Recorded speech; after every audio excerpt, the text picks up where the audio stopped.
Eu sou uma menina do interior, lá das Minas Gerais. Cresci sonhando alto, mesmo com os pés fincados na terra vermelha, com poucos recursos financeiros, eu aprendi, para sonhar, não precisava pagar, precisava acreditar. E desde cedo, eu sabia que eu iria além. Eu vim para cá, para a capital, para estudar, carregando mais esperança do que certezas. E foi aqui que a minha jornada começou a tomar forma. Fiz faculdade de Direito, me tornei advogada, consegui e segui me especializando na pós-graduação e hoje eu curso mestrado, que é a concretização de mais um sonho. Nesse percurso, eu me casei, me tornei mãe do Benjamin e por mais clichê que seja, foi na maternidade que eu encontrei uma nova luz, um novo olhar e um olhar mais apurado sobre o que realmente importa, os vínculos, os afetos, um novo significado do que é amor, o legado. Ao longo da minha carreira, eu tive o privilégio de assessorar famílias empresárias de diferentes portes, incluindo algumas das maiores fortunas do país. Meu nome é Dalila Franco e esse é o BF Talks. E uma coisa que eu aprendi, independente do patrimônio, os desafios familiares são surpreendentemente semelhantes. Heranças emocionais, expectativas silenciosas, disputas veladas, tudo isso atravessa as famílias com uma força que muitas vezes é maior do que qualquer contrato. Como irmã de uma família de 3 filhos, eu também vivi de perto as dinâmicas familiares que impactam a sucessão, sabe? Consigo compreender as nuances, os silêncios, os olhares que dizem mais do que palavras. E é justamente por conhecer esse universo bem de dentro e também por fora que eu escolhi dedicar minha vida profissional a ajudar outras famílias a construírem transições saudáveis. Acredito que o verdadeiro sucesso de uma empresa familiar não está apenas nos números, mas na capacidade de honrar o passado, organizar o presente e preparar o futuro com diálogo, respeito e propósito. Minha vivência pessoal sempre caminhou ao lado da minha atuação profissional. E durante a minha trajetória, eu tive o privilégio de assessorar juridicamente famílias empresárias, como eu disse lá atrás, e dos mais diversos portes, desde os negócios locais até holdings que reúnem algumas das maiores fortunas do país. E foi a partir dessa experiência que nasceu essa Masterclass. Aqui eu compartilho aprendizados, casos reais e, óbvio, mantendo sempre o sigilo profissional. Reflexões e orientações práticas para você que faz parte de uma empresa familiar e deseja preparar sua família para entregar com sabedoria o bastão para a próxima geração. O maior patrimônio que construímos não são as empresas ou fortunas, são os valores e o legado que transmitimos para a próxima geração. E é essa experiência que me ensina diariamente sobre o verdadeiro significado de preparar alguém para receber um legado. E uma coisa que eu aprendi é que o tamanho do patrimônio não isenta nenhuma família das dores, dos amores, dos desafios, porque os desafios familiares são surpreendentemente semelhantes. No módulo anterior, minha sócia Raquel falou sobre como preparar a empresa para receber o sucessor. Agora, vamos abordar o outro lado da equação, como preparar a família para entregar esse sucessor. Assim como preparamos nossos filhos para o mundo, precisamos preparar nossos sucessores para a empresa. E assim como cada filho é único, cada processo sucessório também é. Não existem fórmulas mágicas, mas existem princípios basilares que podem guiar esse caminho. Família e empresa são como água e óleo, naturalmente tendem a se separar. A família opera pela lógica do afeto, da igualdade, da inclusão, já a empresa pela lógica da meritocracia, dos resultados e da hierarquia. Quando essas lógicas se misturam sem critérios, o resultado pode ser um desastre. E o planejamento sucessório patrimonial é como um mapa que guiará a sua família nessa jornada. Assim como não saímos para uma viagem importante sem um roteiro, não devemos conduzir uma sucessão sem um plano claro. Vamos começar com uma pergunta fundamental que toda família empresária precisa responder. Quem pode se tornar sócio da empresa familiar? Parece simples, mas já acompanhei famílias inteiras se desestruturando porque não definiram isso claramente. E como mãe, eu entendo o desejo de tratar todos os filhos de forma igual. Mas como advogada de famílias empresárias, estou aqui para mostrar que essa igualdade nem sempre significa equidade. Nem todos têm vocação, interesse, competência e nem competência para os negócios, e isso precisa ser reconhecido com honestidade e amor. O caso da família Steinberg, controladora da CSN, a Companhia Siderúrgica Nacional, e do Grupo Vincunha, uma das maiores famílias e mais influentes do setor industrial do país, é um exemplo muito interessante. Eles estabeleceram critérios claros sobre quem poderia entrar no negócio, baseado em formação, experiência e comprometimento, e não apenas para aquele que carregava o sobrenome. Recomendo a criação de um protocolo familiar. Pense nele como as regras da casa, sabe? Onde cada uma tem a sua, mas traz isso para dentro da empresa. Esse documento vai estabelecer condições de entrada, permanência de familiares na sociedade e na gestão. É um elemento crucial, a definição desse protocolo é a idade mínima para ingresso na empresa. Assim como não entregamos as chaves do carro para um adolescente sem preparo, não devemos entregar responsabilidades empresárias para sucessores sem maturidade. Minha recomendação? 25 anos. Após a formação completa, e o ideal é que tenha uma experiência profissional externa. Como mãe, eu sei que é bem difícil soltar nossos filhos para o mundo, mas essa experiência fora do ninho familiar é fundamental. Falando em experiência externa, esse é um ponto que não canso de enfatizar.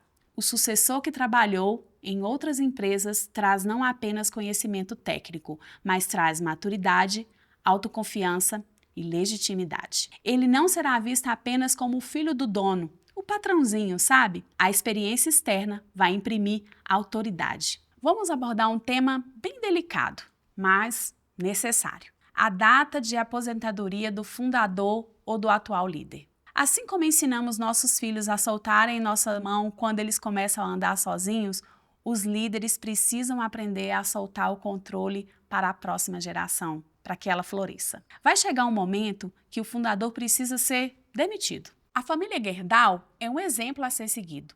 O processo de sucessão foi feito planejado com anos de antecedência, com datas claras para cada etapa da transição. Jorge Gerdau sabia exatamente quando passaria o bastão, permitindo que todos se preparassem adequadamente. O Grupo Gerdau tem uma gestão baseada em valores, inovação e responsabilidade social. Agora, vamos falar sobre um tema que muitos consideram um tabu, mas que é fundamental para um planejamento sucessório: a morte. Como mãe, eu entendo o desejo de proteger nossos filhos de temas tão delicados, mas como advogada, sei que essa proteção pode se tornar um desamparo no futuro. Testamento, holding familiar, doações com reserva de usufruto são instrumentos jurídicos que permitem organizar a sucessão patrimonial de forma planejada, reduzindo a carga tributária e, principalmente, evitando conflitos que podem destruir não apenas o patrimônio, mas os laços familiares. Um aspecto frequentemente negligenciado é o regime de bens no casamento dos sócios e sucessores. Como advogada de família, eu já vi empresas centenárias serem divididas em divórcios conturbados, porque este ponto não foi considerado lá no planejamento familiar. Recomendo fortemente a adoção do regime de separação total de bens para sócios de empresas familiares, complementado por um pacto antinupcial bem elaborado. Nós brasileiros, nós somos românticos demais. Temos uma visão de que casei e o que é meu é seu. Muito cuidado com o romantismo, pois ele precisa dar lugar para a proteção do legado que será transmitido não para os seus filhos, mas para os seus netos e seus bisnetos. Outro elemento crucial é a separação clara entre o patrimônio familiar e o patrimônio empresarial.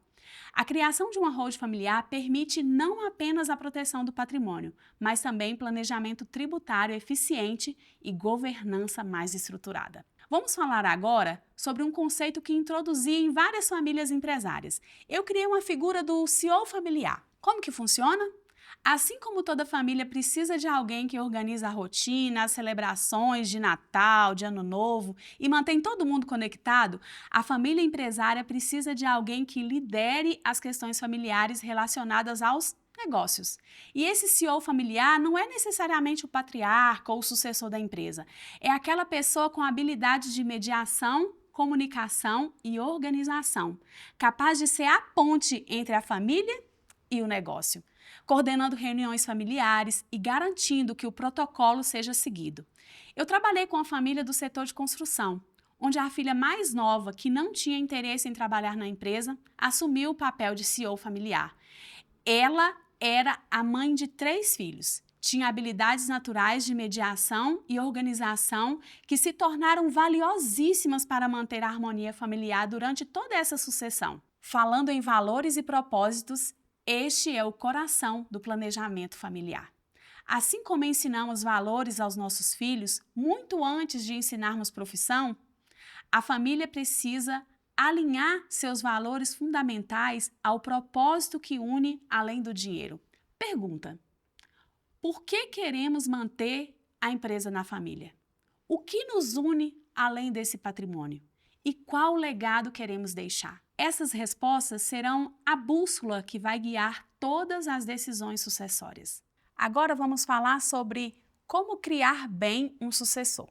Como mãe, sei que criar filhos é uma mistura de amor incondicional com limites estabelecidos e claros. Criar sucessores segue o mesmo princípio.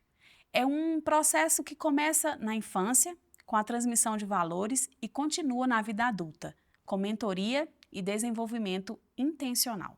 Recomendo fortemente a criação de um programa estruturado de desenvolvimento para sucessores, com etapas claras e estabelecidas, como educação formal aliada ao negócio, experiências profissionais externas, rotação por áreas chaves da empresa familiar e, finalmente, mentoria com o atual líder. Um elemento frequentemente negligenciado é a educação financeira dos sucessores.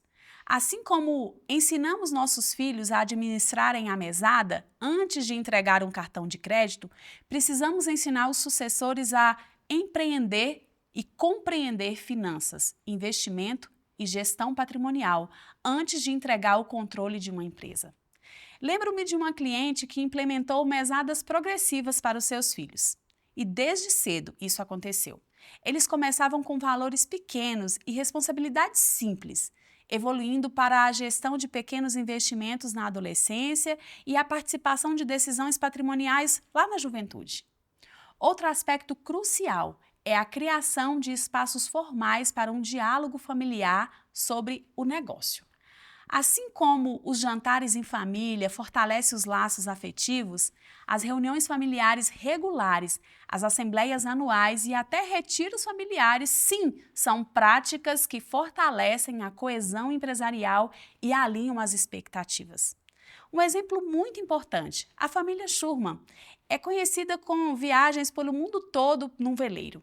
Eles realizam anualmente um retiro familiar onde eles discutem não apenas os seus projetos, mas os seus valores, propósitos e a relação com seus negócios. Esse momento de conexão fortalece os laços que sustentam os seus empreendimentos. Por fim, quero abordar um tema delicado: o equilíbrio entre os filhos que trabalham na empresa e os filhos que seguiram outros caminhos. Eu sei que cada filho tem talentos diferentes. Isso é muito importante e a maternidade mostra isso todos os dias para mim. Como advogada, sei que essas diferenças podem se tornar fonte de conflitos patrimoniais se não forem bem administrados. A regra de ouro é: separe propriedade de gestão.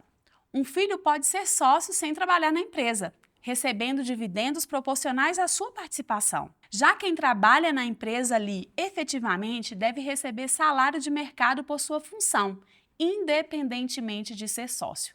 Em resumo, preparar a família para entregar o sucessor envolve um protocolo familiar, definição clara sobre sociedade, planejamento patrimonial, educação dos sucessores e criação de estruturas de governança familiar. No próximo encontro, falaremos sobre a integração entre família e empresa para uma sucessão bem-sucedida. Lembre-se, assim como na criação dos filhos, não existem fórmulas mágicas para a sucessão familiar, mas com amor, clareza e estrutura, podemos construir um legado que atravessa gerações.